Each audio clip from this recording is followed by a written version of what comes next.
Kata lain dari amanah itu adalah ma'sum. Para nabi ini dijaga oleh Allah Subhanahu wa taala. Selalu terjaga. Terjaga dari apa? Terjaga dari berbuat maksiat. Terjaga dari berbuat kesalahan. Terjaga dari perkara yang makruh.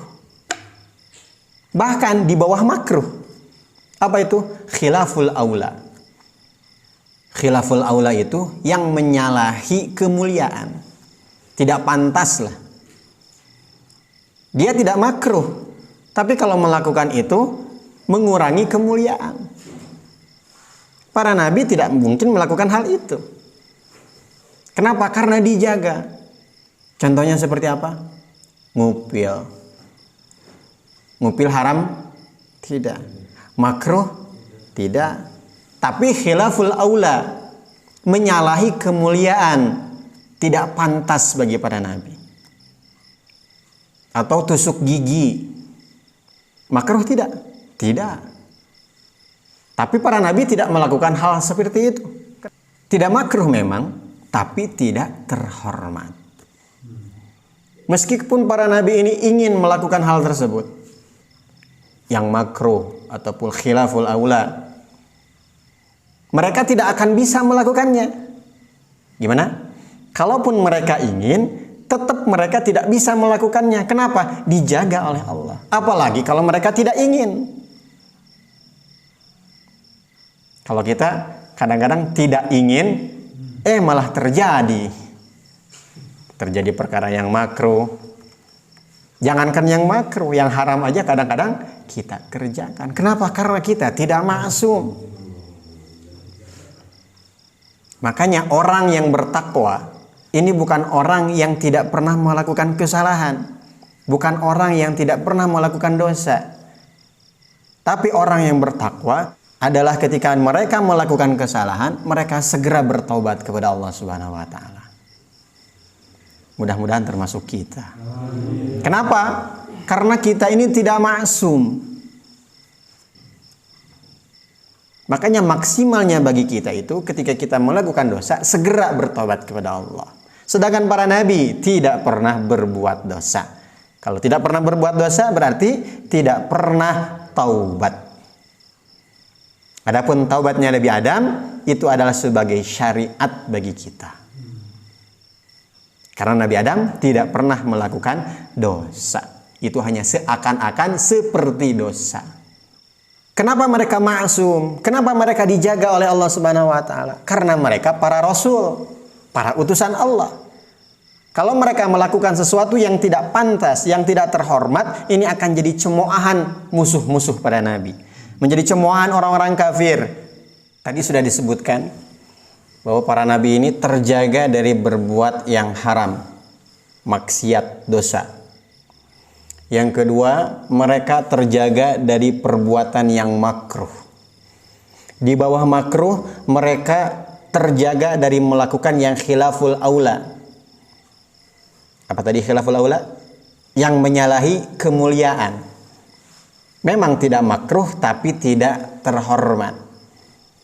Dan yang keempat, mereka terjaga dari melakukan yang mubah. Loh, bukannya para nabi ini suka melakukan yang mubah? Contohnya makan, minum, nikah, istirahat. Ini kan perkara yang mubah. Perkara yang boleh-boleh saja. Tidak haram, tidak makruh. Tapi tadi disebutkan para nabi ini terjaga dari melakukan yang mubah sekalipun. Jika para nabi melakukan sesuatu yang mubah, maka tingkatannya akan naik kepada sunnah. Nabi tidak pernah melakukan yang mubah. Kalau dilakukan, naik menjadi sunnah.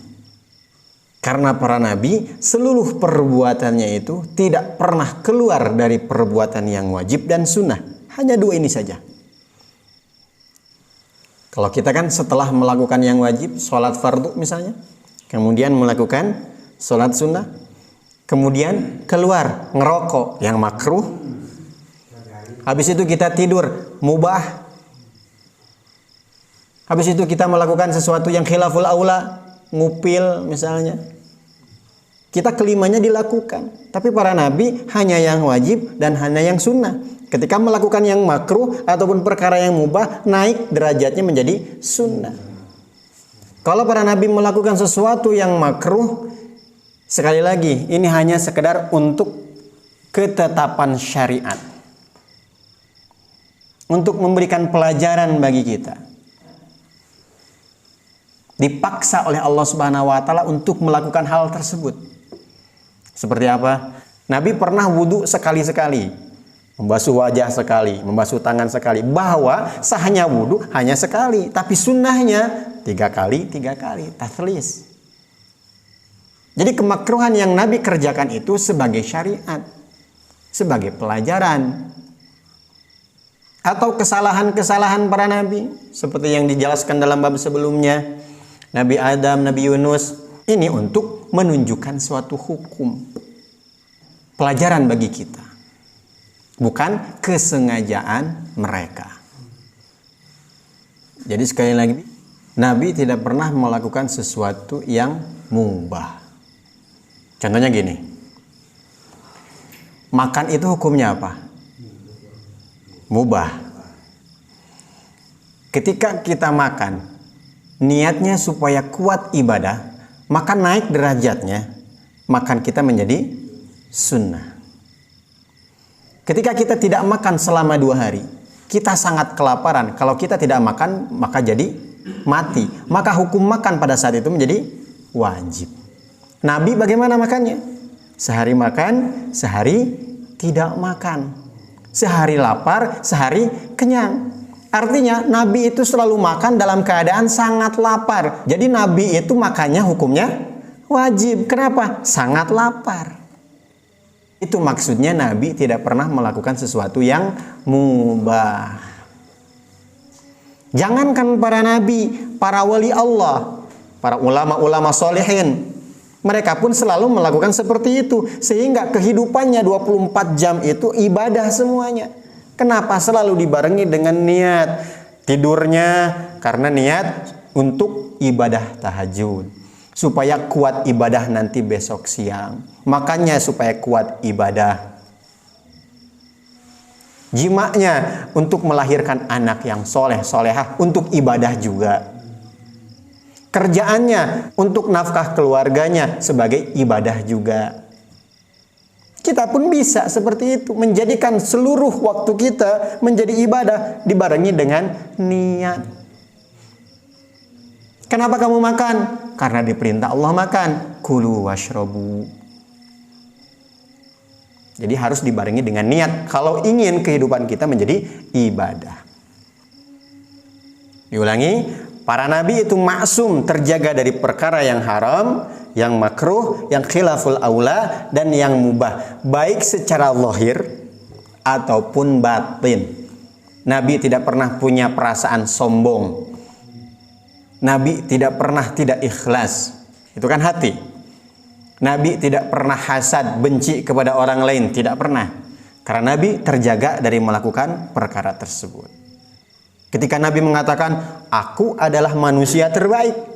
Kalau kita ngomong kayak gitu kan kayaknya sombong. Tapi Nabi mengatakan itu karena faktanya seperti itu. Tidak ada perasaan sombong sedikit pun dalam hatinya. Lahir dan batin dijaga oleh Allah Subhanahu wa ta'ala. Dan seluruh para nabi tadi dijaga oleh Allah sejak kapan? Sejak mereka bayi. Sebelum mereka jadi nabi, mereka sudah maksum. Sudah dijaga oleh Allah Subhanahu wa ta'ala. Makanya Rasulullah SAW, Nabi kita, sebelum menjadi nabi bahkan, apa gelarnya? Al-Amin, orang yang dapat dipercaya, sama dengan amanah. Jadi mereka itu punya sifat amanah sejak mereka kecil.